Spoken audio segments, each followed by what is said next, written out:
I stood in front of the auctioneer, my wife's hand trembling in mine as he began to rattle off the price of our family home.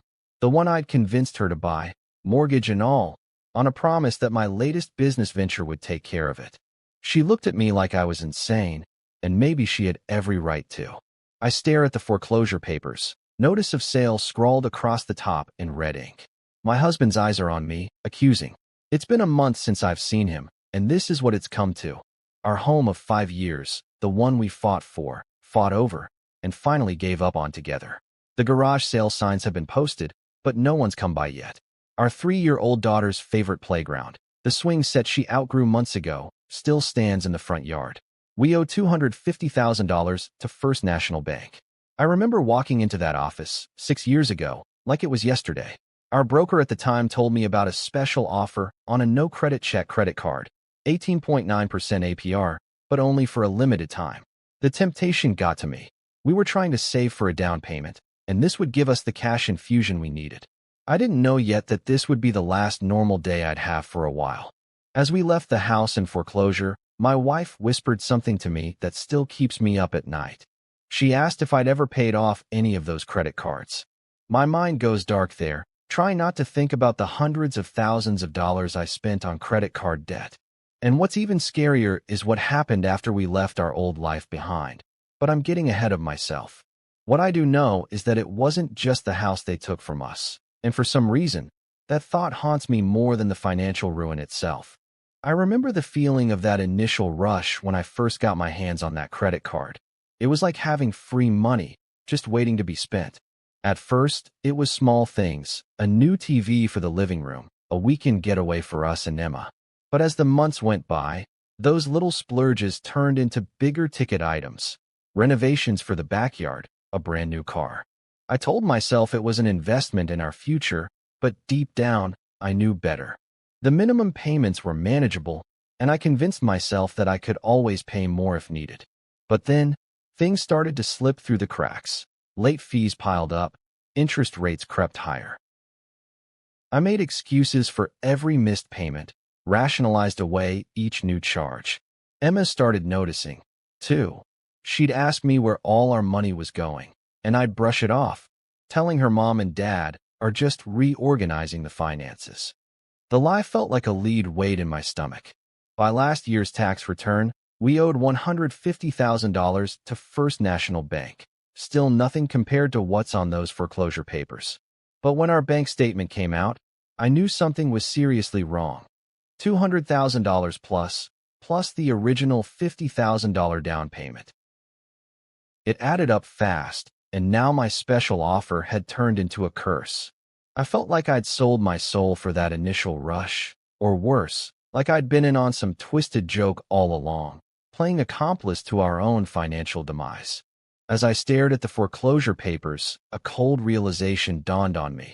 My addiction wasn't just about credit cards. It was about control over our finances, our future, and ultimately, her. I'm standing in front of the auctioneer, my wife's hand still trembling in mine. He's asking for more bids on our family home, the one I convinced her to buy with a promise that my latest business venture would cover the mortgage. The words unsecured loan and credit card debt kept echoing in my mind as we sat across from our broker 6 years ago, but I just shrugged it off as minor financial mismanagement. It wasn't until we received that first credit card statement with a $20,000 balance that I realized I'd been lying to myself. And now this is what's left of our lives. The foreclosure papers, the auctioneer's voice echoing off the walls, and my wife's desperate eyes searching for an escape. Maybe it was pride that blinded me or the promise of easy money, but I just can't bring myself to face her right now. The guilt is suffocating me. My business venture, which was supposed to bail us out, turned out to be nothing more than a facade, and now our home is being sold piecemeal at this garage sale. The sign, "Everything must go," feels like a cruel punchline as I stare at our daughter's outgrown toys and broken appliances on display. We owe $250,000 to First National Bank, but I've lost count of the number of times I promised to settle the debt. It's not just about numbers. It's about broken promises, broken lives. I remember the exact moment I stopped feeling guilty about our credit card debt. It was when Emma started asking questions, and I realized that if she knew, it would ruin her childhood. Suddenly, the lie became bigger than the truth. The auctioneer's gavel comes down, a hollow thud that seems to shake the very foundations of our reality. The bidding process was over in what felt like an eternity, with no one stepping forward to save us from this fate. I looked down at my wife's face, her eyes frozen on me as if pleading for some semblance of control or explanation. But there isn't any left.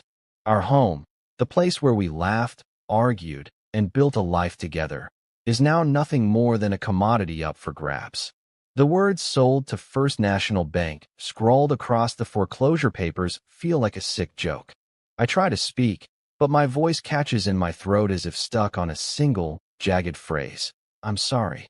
It's not just the apology that feels hollow. It's the realization that this moment was always going to happen, the culmination of every late payment, every missed bill, and every empty promise I made to myself and to her.